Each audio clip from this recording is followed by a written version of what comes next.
Welcome back, PC World fans, to this week's information-filled roundup of the most intriguing and exciting news from around the PC world. Some scary and some exhilarating, starting with a new Office vulnerability that might be easier to stay safe from than expected. Microsoft spills the beans on how Windows 11 will speed up your slow PC, and we get a bit better picture on what's up with DDR5, and last but not least, AMD hopes to get your attention with the latest game bundles for their hardware. Now that's a lot to get through today, so let's jump right in.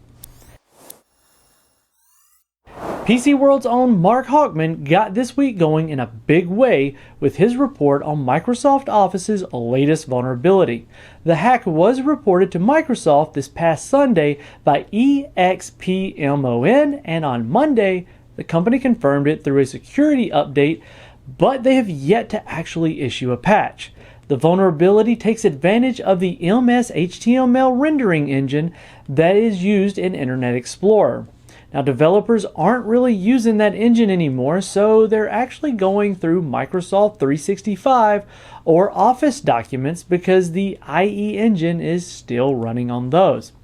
Now, Microsoft had this to say about how the hack worked. An attacker could craft a malicious ActiveX control to be used by a Microsoft Office document that hosts the browser rendering engine. Microsoft also said the attacker would then have to convince the user to open the malicious document. Users whose accounts are configured to have fewer rights on the system could be less impacted than those who operate with administrative user rights. Thankfully, Gordon has a full guide on how to protect yourself at the ready, and we've got that linked in the description below so that you can stay safe. Well, that was the bad, but on to some good stuff from Microsoft.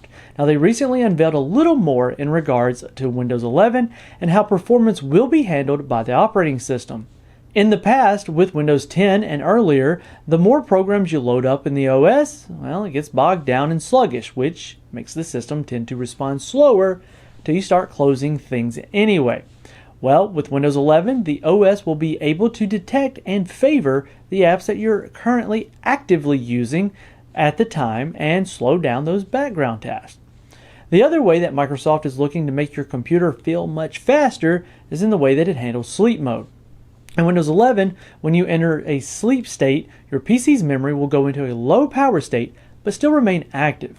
The moment you start to open the lid of the laptop, calls begin to get made and resumes your last state. Now, this is obviously a laptop feature, as I don't see many people laying down their desktop monitor and installing a fake lid switch. Well, the last piece will be allowing the CPU to focus on high priority tasks first. All of this should go hand in hand to at least let your Windows 11 computer feel faster. What else could make your computer feel faster? Why, DDR5 RAM, of course. With the upcoming 12th gen Alder Lake line of processors, DDR5 memory is garnering a lot of attention and even questions from newcomers and enthusiasts alike. What is it?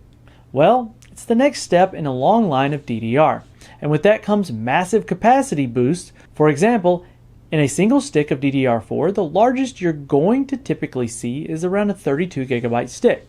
But with DDR5, we're looking at quadrupling that capacity with 128 gigs at the top end.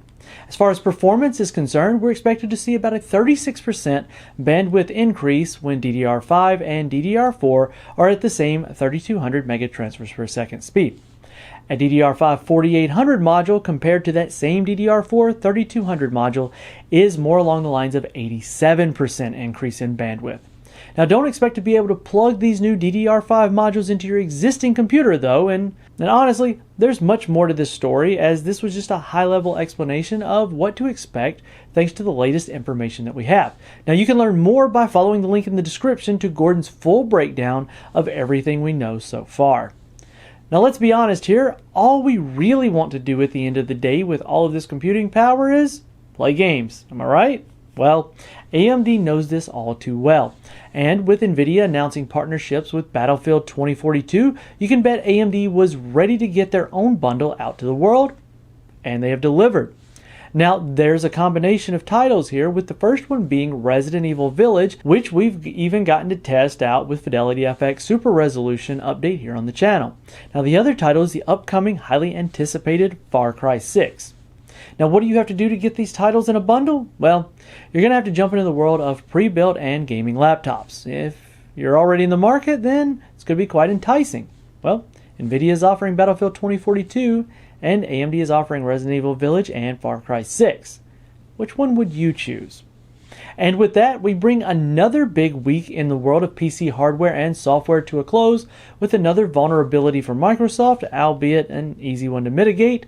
Windows 11 is offering up some interesting ways to boost the perceptible speed of your computer, and we get a bit better understanding of what to expect with the upcoming shift to DDR5 for memory, and AMD places bets on top-shelf gaming bundles, pulling you in their direction when buying pre-built and gaming laptops. And I want to thank you all for joining me in this week, and if you enjoyed the video, let me know by hitting the thumbs up button, and make sure you're subscribed so that you don't miss any of the PC hardware and software goodness here on the channel.